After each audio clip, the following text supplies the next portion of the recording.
Welcome back to my channel Pranati official. আমি প্রণতি আর তোমাদের জন্য নিয়ে চলে এসেছি আমার আরও একটা নতুন ব্লগ ভিডিও নিয়ে।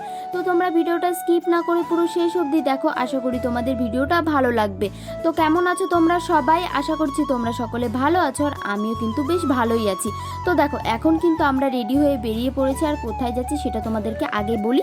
আমরা যাচ্ছি কিন্তু আমার দিদি বাড়িতে, আর আমাদের বাড়ি থেকে খুব একটা দূর নয়, ওই 3 মিনিট লাগে গাড়িতে।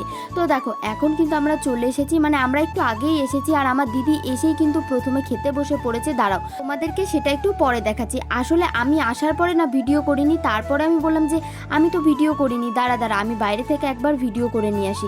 তো ভিডিও করতে আসার পরে আমি যখন ঘরে ঢুকলাম তো দেখলাম যে আমার দিদি এখানে খেতে বসে পড়েছে, আর ওই যে আমার দিদি আর বোন ওরা কিন্তু এখন ফোন ঘাঁটছে। তারপরেই দেখো আমরা চলে এসেছিলাম এখানে কদবেল মাখানোর জন্য। ভাবলাম যে এখানে একটু ভালো করে ভিডিও নেব, বাট আমার বোন তো কাঁপিয়ে একাকার করে দিল। মানে আমি যখন কদবেলটা ফেললাম তো ওনা ভয় পেয়ে গেছে। তো আমি বললাম যে থাক অত ঢং মেরে ভিডিও বানাতে হবে না, আমি নর্মালি ভিডিও বানাই। তো দেখো এখন আমি কিন্তু সব কিছু নিয়ে চলে এসেছি, মানে এই কদবেলটা মাখার জন্য যা যা লাগবে সব কিছুই মোটামুটি নিয়ে এসেছি। কী কী নিয়ে এসেছি সেটা তোমাদেরকে বলি। এখানে আমি অল্প তেঁতুল নিয়েছি, চিনি, লঙ্কা, ধনেপাতা কুচি, আর ওইদিকে নুন নিয়েছি। তারপরে আর দেরি না করে আমি এখানে কদবেলটা ভাঙছিলাম একটু আমার স্টাইলে। তারপরে দেখলাম যে এরকমভাবে না কদবেলটা কিছুতেই ভাঙছে না। তারপরে বললাম যে ছাড়ো, আমি এরকমভাবেই ভেঙে নিই। তারপরে এখানে দেখো বাড়ি মেরে মেরে আমি কদবেলটা ভাঙছি। আর জানো তো তোমাদেরকে বলি, এই কদবেলটা কিন্তু পুরো গাছ পাকা ছিল। এটা যখন আমি ভাঙলাম এত সুন্দর একটা সেন্ট বেরোচ্ছিল না, মানে দোকান থেকে কিনলে দেখবে ওগুলো সিদ্ধ কদবেল থাকে, এটা খেতে কিন্তু খুব একটা ভালো লাগে না। আমি যখনই দোকান থেকে কিনি না আমি আগে জিজ্ঞেস করিনি এটা কি সিদ্ধ কদবেল। অনেক দোকানদার আছে যারা বলে না, বাট আমি কিন্তু খেলেই বুঝে যাই যে কোনটা সিদ্ধ কদবেল আর কোনটা এমনি গাছ পাকা কদবেল। আর তোমরা অনেকেই আছো যারা এই কদবেল চেনো না, কারা কারা চেনো না সেটা আমাকে একবার জানিও তো। আর যাদের যাদের ভালো লাগে সেটাও কিন্তু আমাকে কমেন্টে জানাবে। তো এখানে একটা চামচ দিয়ে আমি কিন্তু গোটা কদবেলটা বের করে নিয়েছি, আর এখন না আমি মাখতে কিন্তু অলরেডি শুরু করে দিয়েছি। আর এই কদবেলটা কিন্তু আমাদের বাড়িতে 2 দিন ধরে ছিল, আর জানো তো সেরকমভাবে আমার খেতেও ইচ্ছে করেনি, তাই জন্য কিন্তু মাখা হয়নি। আর আজকে যখন দিদি ফোন করে আমাদেরকে যেতে বললো তখন ভাবলাম যে কদবেলটা নিয়ে যাই, একেবারে দিদিদের বাড়িতে গিয়ে মাখিয়ে খাবো। আর আমার এই দিদি কিন্তু সব কিছু মাখা খেতে খুব ভালোবাসে। আগে যখন দিদি কাকাদের বাড়িতে আসতো তখন না আমাকে ফোন করে ডাকতো যে গাছে পেয়ারা ধরেছে, আয় তুই মাখবি। আর আমার হাতের নাকি মাখা খেতে ওর আরও বেশি ভালো লাগে। আমি জানি না, বাট আমাকে কিন্তু অনেকেই বলেছে যারা যারা আমার হাতের মাখা খেয়েছে তারা কিন্তু অনেক পছন্দ করে। আর এই শীতকালের মিষ্টি রোদে কোনো টক জাতীয় জিনিস খাওয়ার অনুভূতিটাই কিন্তু আলাদা, আমার তো বেশ ভালোই লাগে। আর দেখো এদিকে তোমাদের সাথে গল্প করতে করতে কিন্তু আমার প্রায় মাখানো হয়েই গেছে। এখানে কিন্তু আমি একটা লঙ্কা দিয়েছি, মানে আমি 2টো লঙ্কা নিয়ে এসেছিলাম, বাট দেখলাম যে লঙ্কাটা প্রচণ্ড ঝাল, তাই কিন্তু একটা লঙ্কা দিয়েই আমি এখন মেখে নিচ্ছি। আর পাশে যে চিনিটা রাখা ছিল সেটাও কিন্তু আমি দিয়ে দিলাম। সবার শেষে এই যে ধনেপাতাটা দিয়ে কিন্তু আজকের আমার মাখাটা আমি শেষ করছি। দেখো এখন কিন্তু এই মাখাটা দেখে কার কার জিভে জল আসছে সেটা কিন্তু আমাকে অবশ্যই জানাবে। আর আমি মাখার সময় কিন্তু ভাবছিলাম যে কতক্ষণে খাবো। আর এই যে সব শেষে আমার মনে পড়লো আমি তো সর্ষের তেলটাই দিইনি। এই কদবেল মাখাতে 1 ফোঁটা সর্ষের তেল না দিলে ঠিক যেন জমে না, তাই জন্য কিন্তু আমি আবার বোনকে দিয়ে বললাম যে যা ঘর থেকে গিয়ে সর্ষের তেলটা নিয়ে আয়, ওটা আমি আনতে কিন্তু ভুলে গেছি। তারপর আমি অল্প করে টেস্ট করে দেখছি, আর আমার এক্সপ্রেশনটা দেখে তোমরা কিন্তু বুঝতেই পারছো যে এটা খেতে কতটা টেস্টি হয়েছে।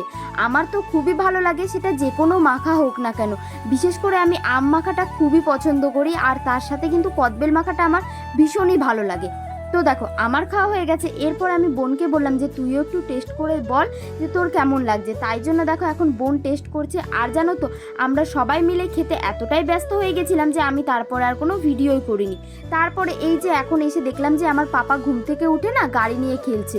ও রাতেও যখন ঘুমায় ওর পাশে কিন্তু এরকম একটা করে গাড়ি রেখে দিতে হয়, কারণ ঘুম ভাঙলেই আবার গাড়ি খেলতে শুরু করে দেয়। আর এই যে দুপুরবেলায় ঘুমানোর পর এখন দেখো আবার গাড়ি খেলছে। তারপরে ওকে বললাম যে ওঠো, এরপরে কিন্তু আমরা আবার বাড়ি চলে যাব। তারপরে এই যে কিছুক্ষণ ওর সাথে আমার বোন খেলা করার পর এখন আমি বলছি যে চলো এরপর আমরা বাড়ি যাব। আর ও তো কিছুতেই আসতে দেবে না, ও বলছে যে না মানে আর একটু থাকো। আমি বললাম যে না আমরা আজকে যাই, কালকে তোমাকে নিতে আসবো। আর বোন তো কিছুক্ষণ আগে ওকে বলছিল যে পাপা চলো তোমাকে আমি নিয়ে যাবো, আর ও তো ওর মাকে গিয়ে বলছে যে মা আমাকে রেডি করে দাও, আমি মানিদের সাথে যাব। আর দিদি যখন বলল যে না তোমাকে যেতে হবে না, ও যে কি কান্না করছিল। তারপর আবার ওকে নিয়ে একটু গেছিলাম আমি দোকানে। তো দোকান থেকে আসার পরেই কিন্তু ছিল এই ভিডিওটা। তারপরে কিন্তু আমি পাপাকে টাটা করে বাড়ি চলে এলাম। A few moments later. আর এই যে এই ভিডিওটা কিন্তু পরের দিনের ভিডিও, আসলে কালকের ভিডিওটা একটু ছোট হয়ে গেছিলো, তাই ভাবলাম যে দুটো ভিডিও একসাথেই আপলোড করে দিই। তো দেখো এখন কিন্তু আমি রেডি হয়ে গেছি আর এখন যাব বাজারে। আসলে আমার একটা ফ্রেন্ড এসেছে, ও আমার পাশে দাঁড়িয়ে দাঁড়িয়ে হাসাচ্ছিল এত, তাই জন্য বললাম যে এখানে ভিডিওটা স্টপ কর। তারপরে এই যে দুজন মিলে এখন বেরিয়ে পড়েছি বাজারে। আসলে আজকে আমার সেরকম কোনো দরকার নেই, আজকে আমার ওই ফ্রেন্ডটাই কিছু কিনতে যাবে, তো তার জন্য আমাকে বললো যে তুই কি যাবি? আমি বললাম যে আচ্ছা বেশ যাব। তারপরে ও আমাদের বাড়িতে এসে আমাকে নিয়ে এখন দেখো বাজারে চলে এসেছে। আর ও কি কিনেছে সেটা আর তোমাদেরকে আমি এই ভিডিওতে দেখাতে পারলাম না। দেখো এরপরে কিন্তু একদম বাড়ি চলে এসেছিলাম, আর বাড়িতে এসে দেখো রেডি হতে শুরু করে দিয়েছিলাম। কেন রেডি হচ্ছি সেটা তোমাদেরকে বলছি, দাঁড়াও। চলো আগে রেডি হয়ে নিই, তারপরে তোমাদেরকে পুরোটা বলছি। এই যে এরপরে কিন্তু আমি চলে এসেছিলাম রেডি হতে। প্রথমে আমি ড্রেসটা পরে নিলাম, আর এরপরে কিন্তু আমি লিপস্টিক লাগিয়ে নিচ্ছিলাম। আর আমার ওই ফ্রেন্ডটা এসেছিল, ওকে আমি বললাম যে আমার ভিডিওটা একটু করে দে। তো দেখো আমার কিন্তু লিপস্টিক পরা হয়ে গেছে, মোটামুটি বলতে গেলে আমি রেডি হয়ে গেছি। আমার সাজার মধ্যে কিন্তু প্রথমত আমার লিপস্টিকটা পরে নিলে আমার মনে হয় যে আর কোনো সাজার দরকার নেই। তারপরে কিন্তু এখানে আমি চুলটাকে একটু বেঁধে নিচ্ছিলাম। আর জানো তো আমার ওই ফ্রেন্ডটা কিন্তু আজকে রেডি হতে একটু দেরি করেছে, তার কারণে কিন্তু আমরা যা যা প্ল্যান করেছিলাম পুরো প্ল্যানটাই আমাদের ভেস্তে গেছে। তার কারণ আমি তোমাদেরকে বলি, এই যে এখন আমরা বেরিয়ে পড়েছি আর বেরোনোর টাইমে কিন্তু পুরো বিকেল হয়ে গেছিলো। আর তোমরা কি একটা জিনিস নোটিস করেছো, আমার আর ওর কিন্তু ড্রেস পুরো সেম সেম, যদিও আমরা কিন্তু কোনো প্ল্যান করে আমরা ড্রেস কিনিনি। চুমকিকে ওর একটা দিদি গিফট করেছে, আর আমার টপটা কিন্তু আমি কিনেছি। এবার তোমাদেরকে বলি, আমি একদিন পরে বেরিয়েছিলাম, তো ওই ফটোটা আমি স্ট্যাটাস দিয়েছিলাম, তো চুমকি দেখে বলেছিল যে এরকম সেম টপ কিন্তু আমার আছে। তারপরে আমরা প্ল্যান করেছিলাম যে তাহলে আমরা দুজন সেম সেম ড্রেস পরে একদিন কোনো ভিডিও শ্যুট করব। তো আমরা বেরিয়েছিলাম পুরো সন্ধ্যাবেলাতে, যার কারণে আমরা কোনো ভিডিওই শ্যুট করতে পারিনি। তার জন্য মন খারাপ করে এখন আমরা চলে এসেছি চা খেতে, যদিও আমি চাটা খুব একটা খাই না, বাড়িতে তো বলতে গেলে খাই না। এই এখন শীতকাল পড়েছে তাই কিন্তু বাইরে বেরোলে এই মাটির ভাঁড়ে চা খাই, আর সেই অনুভূতিটাই কিন্তু একটু আলাদা রকম, আমার তো ভালো লাগে। চা খাওয়ার পর কিন্তু আমরা কিছুক্ষণ গল্প করে এখন চলে এসেছি একটা দোকানে। এই দোকান থেকে আমরা কিছু চকলেট নিয়ে এখন কিন্তু চলে যাচ্ছি আমার একটা ফ্রেন্ডের বাড়িতে, যদিও ওর সাথে প্রায় 10 মাস পর আমার দেখা হচ্ছে। তো আমি ভাবলাম আমাকে দেখার পর ওর এক্সপ্রেশনটা কেমন থাকে সেটাই দেখি। বাট দেখলাম যে এখানে প্রথমে ওর বর বেরিয়েছে, তারপরে কিন্তু ও বেরিয়েছে। ও তো আমাকে দেখে পুরো অবাক হয়ে গেছিলো। আর এই যে এখন কিন্তু আমি ওদের বাড়ি থেকে বাড়ি চলে যাচ্ছি। আসলে আমি এতটাই গল্পে ব্যস্ত হয়ে পড়েছিলাম যে তারপর আর কোনো ভিডিওই আমি করিনি। বুঝতেই তো পারছো 10 মাস পর ওর সাথে আমার সামনাসামনি দেখা হলো, আর এই 10 মাসের গল্প কিন্তু এখনও আমার শেষ হয়নি। তারপরে এই যে বাড়ি যাওয়ার পথে এখন রোল নিয়ে নিয়েছিলাম, তারপরে রোল খেয়ে কিন্তু এখন আমি আবার চলে এসেছি আমার দিদি বাড়িতে। আর এসে দেখলাম যে দিদি কিন্তু নেই, দিদি গিয়েছিল বাজারে।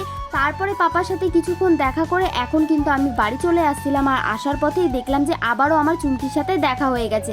তো চুমকি বললো যে চল কিছু খাওয়া যাক। আর এই যে এখানে কিন্তু চাউমিন নিয়ে নিয়েছে, তো ওকে আমি বললাম যে আমি কিন্তু সেরকম খাবো না, আমি অল্প খাবো, কারণ আমি অলরেডি রোল খেয়েছি তার কারণে।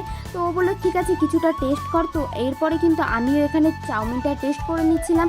তো চাউমিনটা খাওয়ার পর আমার এক্সপ্রেশনটা তোমরা দেখবে, কারণ চাউমিনটা প্রচণ্ড ঝাল ছিল। তো ওকে আমি বললাম যে আমি কিন্তু আর খাবো না। আর চলো আজকের ভিডিওটা আর বেশি বড় করছি না, আজকের ভিডিওটা এই পর্যন্তই। তোমাদের যদি ভিডিওটা ভালো লাগে তো অবশ্যই like, comment, share and subscribe করে দিও। চলো বাই, দেখা হচ্ছে নেক্সট ব্লগে।